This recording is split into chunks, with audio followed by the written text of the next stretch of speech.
আমি এই সাবানটা এখানে রেখে দেই। এখানে কেউ নেই, আমি এখন এখানে বসে বসে এই সাবানটা মজা করে খাই। আরে ঘরের মধ্যে এত সাবানের ফেনা কেন? আরে টমি দেখি কথা বলতাছে না। হ্যালো অ্যাম্বুলেন্স, তাড়াতাড়ি করে আমার বাড়িতে চলে আসেন।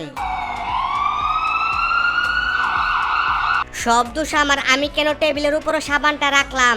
এই তাড়াতাড়ি করে টমিকে এখান থেকে নিয়ে চল। আরে আমার ছেলেকে আবার এখান থেকে কে নিয়ে গেল? এটা দেখি আমার ছেলে টমি, ও আবার স্যার কাছে কি করছে? আজকে আমি আপনাদের দেখাবো কিভাবে মুখ দিয়ে সাবানের ফেনা বের করতে হয়। আমার ছেলেকে ধরে নিয়ে আসা, আজকে তোদেরকে আমি মজা দেখাবো। আরে আমরা দেখি অনেক টাকার মালিক হয়ে গেছি।